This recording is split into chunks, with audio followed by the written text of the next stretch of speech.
পাকিস্তান বাংলাদেশ ভারতীয় মুসলমানের দুশ্মন, এটাই বাস্তব। আসসালামু আলাইকুম, আমি মোবারক হোসেন। আজকে অনেক দিন পর একটা ভিডিও নিয়ে আসছি। তো এখন আমাদের দেশের পরিস্থিতি খুব ভালো নেই, যেহেতু অনেক চলছে। তো বাস্তব কথা একটা আছে যে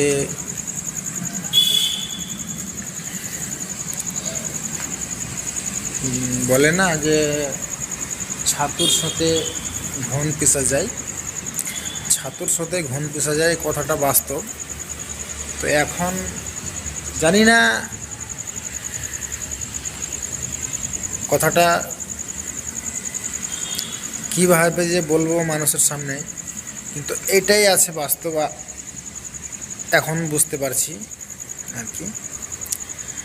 তো যেমন ধরেন কি হলো না হলো, আমরা যতদূর জানি এখানে হয়েছে হিন্দু আর মুসলমান, হিন্দু মুসলমান নিয়েই কিন্তু এই যুদ্ধটা চলছে আর কি। তো এদেরকে কি করে বোঝানো যাবে? মুসলমান আমাদের এরকম হয়ে গেছে যে আর নিজের শর্তটাই দেখে।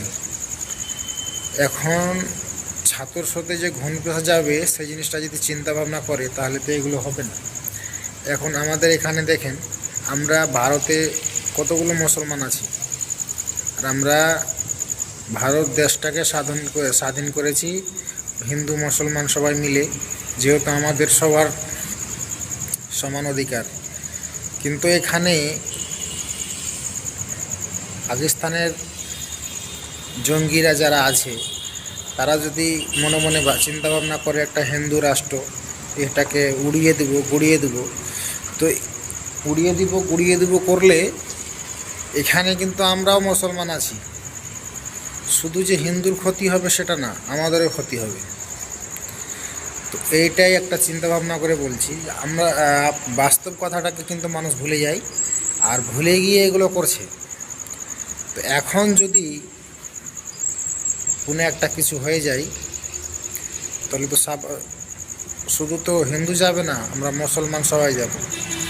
তাহলে এইটা মাথায় চিন্তা ভাবনা করে কোনো একটা কাজ করতে গিয়ে চিন্তা ভাবনা করার পরেই এগুলো কাজ করতে হয়।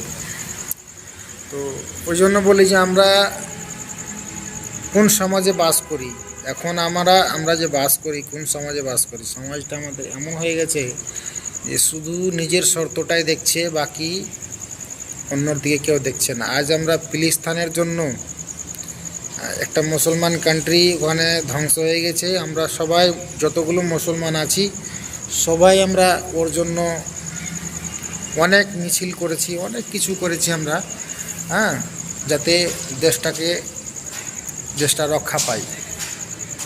আজ আমাদের সাথে এরকম হচ্ছে। তো আমরা যেগুলো ভারতীয় মুসলমান আছি তাদের কি হবে, এগুলো চিন্তা করেছে পাকিস্তান?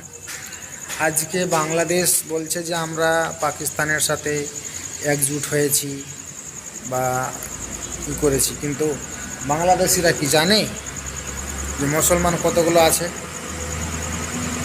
তো খালি যে শুধু ইন্ডিয়া মুসলমানের হিন্দুর যে করেছে ক্ষতি করেছে সেটা না, আমাদের ইন্ডিয়াতে যতগুলো মুসলমান আছে সবার ক্ষতি করেছে। এই জন্য বলি যে ক্ষতি মুসলমানেরও করেছে। এখন যদি আমরা বলি যে আমাদের বাংলাদেশ আমাদের দুশ্মন আর পাকিস্তান আমাদের দুশ্মন, তা আমাদের কথাটা বলতে কোনো হবে না, ভুল হবে না। কারণ আমরা ভারতীয়, আমরা ভারতবর্ষে বাস করি, আমরা ভারতীয়, আমাদের এই মাটির সুগন্ধি গায়ে ছড়িয়ে আছে, আর এই মাটিকে আমরা ভারতবর্ষের মাটিকে আমরা ভালোবাসি। তাহলে এখন যে আমরা ধর্মের টানে যে আমরা পাকিস্তান বা বাংলাদেশকে সাপোর্ট করব, এটা আমরা কখনো করব না, এটা আমরা কখনো করব না। যদি এটা চিন্তা ভাবনা করতো তাহলে আজকে এই পরিস্থিতি আসতো না যে ওখানেও আমাদের মুসলমান আছে। হ্যাঁ, এই যদি এটা চিন্তা ভাবনা করতো তাহলে এরকম কাজ করতো না পাকিস্তানিরা। আর আজকে বাংলাদেশ বলছে যে আমি পাকিস্তানের সাথে আছি। ঠিক আছে, পাকিস্তানের সাথে আছো, ভালো কথা। যদি উল্টে হামলা করে কোনো দিন বাংলাদেশের যদি ইন্ডিয়া যদি বাংলাদেশের দিকে একটু উল্টে হামলা করে তো সামাল দিতে পারবে? তো সামাল যদি দিতে পারে তাহলে ঠিক আছে। তো এগুলো মানে অনেক মিডিয়া অনেকভাবে বলছে, এগুলো বলাটা ভুল। সে সরকারে কি যোগ হয়েছে বা কি হয়েছে ওটা ওরা জানে, কিন্তু আমরা মিডিয়ারা যারা আছি এগুলো কথা ভুল বলা। আর এতে মানুষের মানে এনার্জি নষ্ট হয়ে যাচ্ছে, মানুষ ভুল পথে চলে যাচ্ছে। তো আমরা চাই যে আমরা মানে সমাজটাকে একটু ভালো সুস্থভাবে নিয়ে যাওয়ার চেষ্টা করব। তো আমরা চাই যে আমাদের সমাজটা আগামী দিন ভালো হোক, এটাই আমরা চাইব। তো আমি মূলত কাজের চাপে এগুলো ভিডিও করতে পারছি না, ভিডিও দিতে পারছি না। তো আজকে এগুলো কথা একটু বলার জন্যই আমি মূলত আজকে ভিডিওটা শ্যুট করছি। তো যদি আমার ভিডিওটা ভালো লাগে তাহলে ভিডিওটাতে লাইক করবে, বন্ধু বান্ধবদের কাছে শেয়ার করে ছড়িয়ে দিবে। আর যদি আমার চ্যানেলের ভিডিওগুলো যদি ভালো লাগে তাহলে আমার চ্যানেলটাকে সাবস্ক্রাইব করে নেবে, এটাই আমার অনুরোধ থাকলো সবার কাছে। এখান থেকে আমি শেষ করছি। আসসালামু আলাইকুম, খোদা হাফেজ।